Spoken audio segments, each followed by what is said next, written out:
Desbravador, desbravadora, tudo bem? Meu nome é Bruno e hoje vamos para o capítulo 3, tá bom? Tema: o nascimento da igreja remanescente, 1844 a 1852.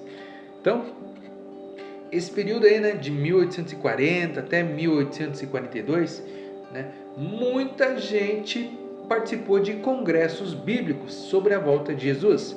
Cerca de 200 líderes, eles associaram-se nesses congressos e isso unificou seus pensamentos e estimulou sua pregação, né?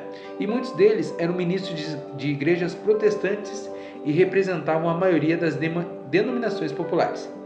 Eles pregaram a primeira mensagem angélica de seu púlpito em outras igrejas, em encontros e reuniões campais. Assim, havia muitos impressos adventistas publicados, mas o que mais se aproximava de ser o órgão oficial era o Sign of the Times. Eles formavam a Associação Adventista sem que com isso deixasse de ser leais às suas denominações ou congregações. As doutrinas comumente discutidas nos congressos e então ensinadas ao povo, tão familiares a nós eram, como assim, né? Primeiro, a natureza ou maneira da vinda de Cristo nas nuvens do céu, os sinais da sua vinda, como o dia escuro, a chuva de meteoros e as condições da desordem reinantes, as profecias do Apocalipse, terminando com os 3 ais, né? E a sua confirmação observada pela perda da independência do Império Otomano, lá em 1840, os 1260 anos de domínio papal, terminando com a prisão do Papa em 1798, outras profecias relacionadas ao tempo, os 2300 anos, né, descritos lá em Daniel 8,14, e a interpretação pré-milerita da vinda de Cristo, né? Eles colocavam que Jesus ia voltar aproximadamente no ano de 1843, né? E muita gente então se reuniu e muita gente começou a ser adventista. Cerca de 50 mil crentes adventistas impressionaram-se tanto com a certeza de que o Senhor viria, que muitos não cultivavam seus próprios campos, porque pensavam que ele viria antes da próxima colheita, e passaram o tempo proclamando a mensagem da vinda de Jesus. E aí o que aconteceu? O grande desapontamento. À medida que o dia 22 de outubro se aproximava, crescia a tensão entre os adventistas. Milhares de pessoas estavam totalmente desocupadas e despreocupadas, na verdade, né? Ou apenas observavam o movimento como espectadores. Os jornais haviam publicado histórias sensacionalistas sobre os mileritas, porém, né, os repórteres mais sérios os descreviam como gente sincera, devota, calma e consagrada. Havia várias classes de pessoas entre os crentes adventistas. Alguns uniram-se ao grupo por medo, né? Outros rejeitaram a data exata, como o próprio Miller, né? Até poucas semanas do dia 22 de outubro. E havia os crentes honestos, a maioria dos quais aceitou o dia. Eles fizeram uma preparação adequada para se encontrar com Jesus. Olha que interessante, né? E o que aconteceu? O dia chegou. Os adventistas, né, estavam nas casas de culto, em seus lares, e os crentes cantavam hinos e revisavam as evidências de que o Senhor viria. O dia passou e o sol se pôs, mas havia esperança, né? Por quê? Porque Marcos 13, verso 35 diz o quê?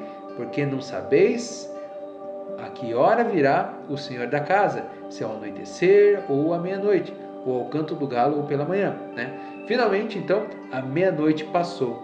Lágrimas caíram dos olhos dos crentes.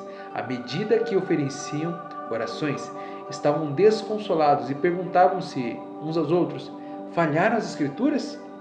Um estudo diligente da Bíblia, feito posteriormente, revelaria que o tempo da profecia estava correto, mas o evento que teria lugar havia sido interpretado incorretamente. E o que aconteceu com esse grande desapontamento?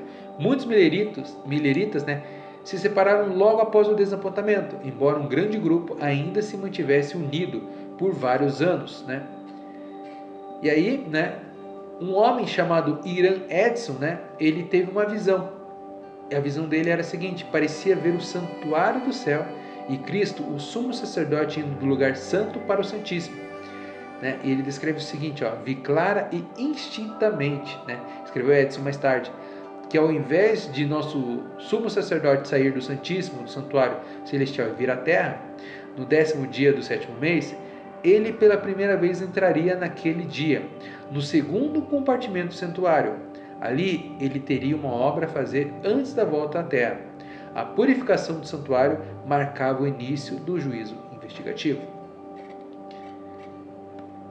Então, aí surgiu então esse mistério que foi resolvido, e as datas também foram confirmadas. E aí, nesse período aí teve algumas transformações, Por exemplo, nem todos os adventistas, em 1844 eles guardavam os sábados. E a partir desse período que eles começaram a se aprofundar mais e mais a Bíblia, eles viram a verdade sobre o sábado, E aí muitos deles começaram a guardar então o sábado. Por exemplo, lá em Portland, no Maine, J.B. Cook também escreveu um artigo que também apareceu publicado após o de Peeble, que descreveu o seguinte: a atenção dos adventistas como um grupo de relação ao sábado foi chamado mediante um artigo então desse autor, E eles descreviam o seguinte: não há evidências escriturísticas para se guardar o domingo como o sábado do 7º dia.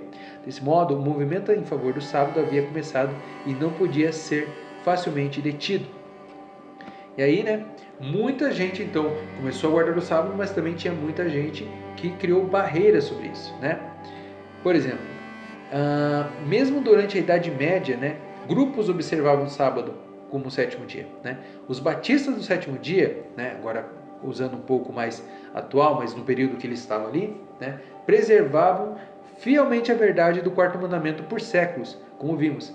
Foi deles que os adventistas do 7º dia, aprenderam sobre a verdade do sábado. E aí, a gente vê um período do dom de profecia da igreja remanescente. Bem, em 1842, um homem chamado William Foy, batista lá de Boston, que mais tarde preparou-se para o ministério episcopal, ele recebeu uma visão a respeito dos remidos sendo conduzidos às glórias celestiais. Em fevereiro, uma visão semelhante foi dada a ele, com instruções definidas para compartilhá-la. 3 dias mais tarde, após se sentir relutante em falar, relatou a visão à congregação de Boston. E após viajar extensivamente levando essa mensagem, Foy recebeu a terceira visão, poucas semanas antes do desapontamento. Um novo tema lhe foi mostrado. Ele viu 3 plataformas que indicavam a terceira fase da mensagem de Deus para aquele tempo. Em perplexidade, abandonou a obra pública e pouco depois morreu. No entanto, não há indicação de que ele tenha cometido pecado em não relatar essa visão. Outro personagem foi Hazen Foss, um talentoso jovem adventista de Portland, no Maine. Ele recebeu uma visão poucas semanas antes do desapontamento também, e a visão incluía 3 plataformas que foram mostradas a Foy, as mesmas. Foss foi advertido a respeito de algumas dificuldades que ele teria de enfrentar com o mensageiro do Senhor quando relatasse a visão. Temendo o ridículo das pessoas, recusou-se a contá-la. A visão foi repetida com a advertência de que se ele recusasse o dom, seria tirado dele. Então, por ter se negado outra vez, uma terceira visão lhe foi dada, dizendo que o dom seria transferida para a mais fraca dos fracos. Embora tenha vivido até 1893, ele jamais recuperou o interesse na religião pessoal. E temos então a terceira pessoa escolhida por Deus ali, Ellen Harmon, E ela foi escolhida pelo Senhor para ser então a mensageira aos remanescentes. Em dezembro de 1844, então 2 meses após o desapontamento, quando uma palavra segura vinda do céu era necessária aos crentes adventistas, Deus deu uma visão a Ellen, uma garota de 17 anos, brevemente uma representante simbólica do futuro da igreja. Desenrolou-se diante dela. O tempo em questão era 22 de outubro até a entrada dos santos na Nova Jerusalém.